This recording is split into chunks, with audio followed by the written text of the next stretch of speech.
मुझे याद है लखनऊ का अक्षय पात्रा की किचन का उद्घाटन हुआ, उसी समय उत्तर प्रदेश में 10, जिसमें आजमगढ़ शामिल था, जिसमें कन्नौज शामिल था, रामपुर शामिल था, कई जिले उत्तर प्रदेश के थे जहां पर अक्षय पात्रा के माध्यम से खाना बनना था, मिड डे मील बनना था। इस सरकार ने पूरा का पूरा उसको ख़त्म कर दिया।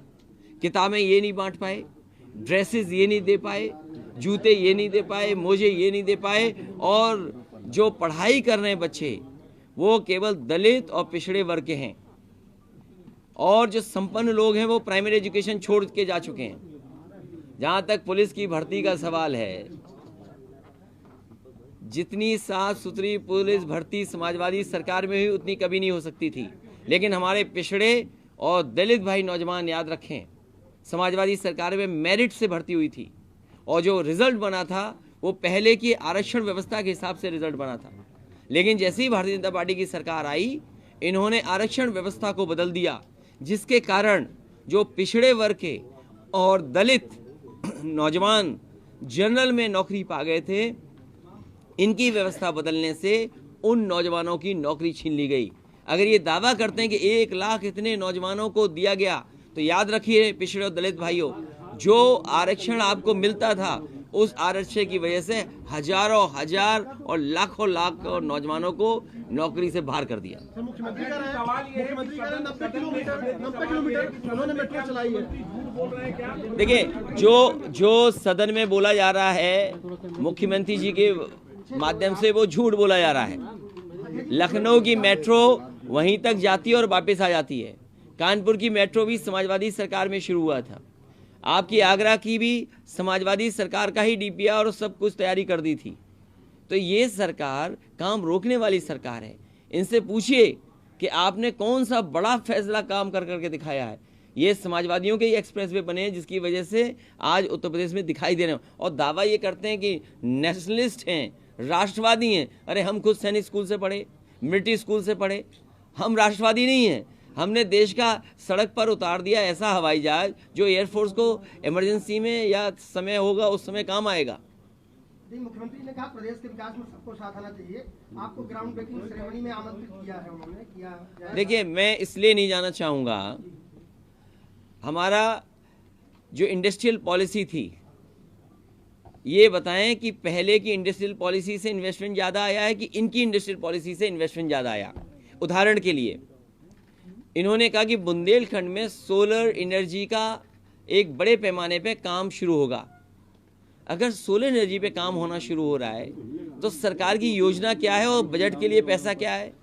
बजट में पैसा नहीं दिया, आप कैसे उम्मीद करोगे कि इन्वेस्टमेंट आ जाएगा?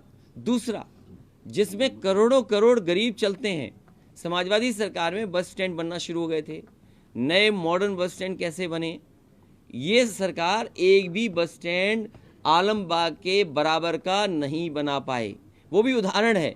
और सोचिए तो आप इस बात को कि मुख्यमंत्री जी को जो कार्यक्रम करने पड़ते हैं बीजेपी को, आपके ही स्टेडियम पे करना पड़ रहा है।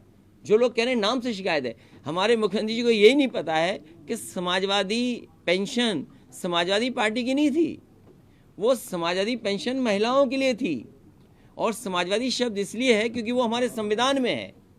और अगर ये कहें कि राम राज्य की कल्पना करें तो बिना समाजवाद के राम राज्य अधूरा है, जब और बिना सामाजिक न्याय के भी राम राज्य अधूरा है। अगर राम राज्य चाहते हैं तो सामाजिक न्याय होना चाहिए।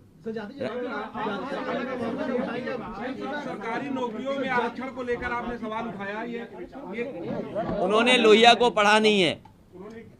मैं ये कह सकता हूं कि उन्होंने लोहिया को नहीं पढ़ा, और मैं बहुत जल्दी सदन में, खासकर ये लोहिया का नाम बहुत लेते हैं, डॉक्टर राम मनोहर लोहिया का।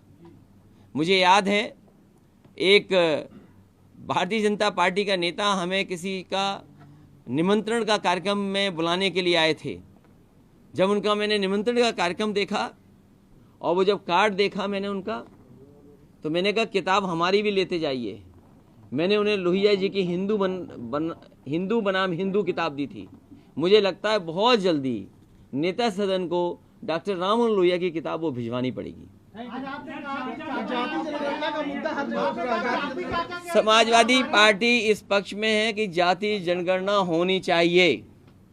और मैंने कहा, अपनी स्पीच में भी कहा कि जब सरकार कह रही है कि हम डेटा सेंटर बनाएंगे, डेटा सेंटर के लिए इन्वेस्टमेंट कर रहे हैं, तो सरकार आगे क्यों नहीं आती है कि जाति जनगणना भी करे? आज आपने सदन में कहा कि चाचा हमारे हैं, चाचा नेता सदन भी कह रहे हैं, वो भी नहीं, ये तो बात समझ में नहीं आ रही है कि नेता सदन के चाचा कैसे हो गए वो। ये चाचा हमारे हैं और नेता सदन के चाचा कैसे हो गए? मुख्यमंत्री कह रहे हैं सरकारी नौकरियों में आरक्षण को लेकर आपने बड़ा सवाल उठाया है, तो आपको लगता है कि सरकारी नौकरियों में आरक्षण की ये 69,000 वाले नौजवान दर दर भटक रहे हैं, ये सरकार जानती है, आयोग की भी रिपोर्ट है, लेकिन उसके बावजूद भी उनके साथ भेदभाव हो रहा है।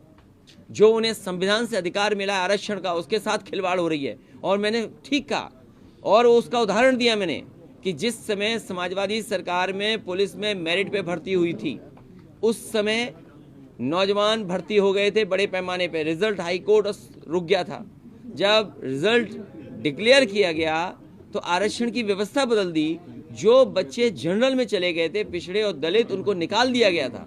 तो इसलिए मैं कह रहा हूं कि अगर ये दावा कर रहे हैं कि इतनी नौकरी मिल रही है, तो सबसे ज्यादा धोखा अगर किसी के साथ हो रहा है तो पिछड़े और दलितों भाइयों के साथ हो रहा है। धोखा रोजगार दे रहे हैं, 2 करोड़ से ज्यादा लोगों को रोजगार दे दिए। क्या जाट और मुस्लिम समीकरण 2024 को देखते हुए है क्या पार्टी का ये? भाई, समाजवादी पार्टी लगातार लोगों को जोड़ रही है।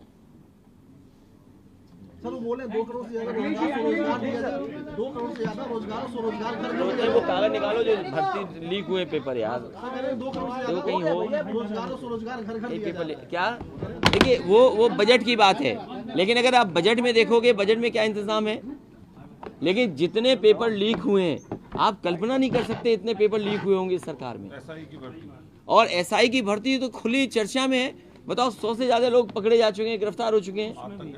और एक दे दो, कोई सा दे दो। देखिए, जो बच्चे बैठे हुए मांग कर रहे हैं कि उनके भर्ती कैंसिल होनी चाहिए, क्यों नहीं होनी चाहिए? सरकार को ये पता है कि इसमें सरकार को पता है कि उसमें बड़े पैमाने पे धांधली हुई है और टेक्नोलॉजी का साथ लेकर के धांधली हुई है। कोई कल्पना कर सकता है कि इतने मिनट में सब क्वेश्चन पेपर सॉल्व हो जाए?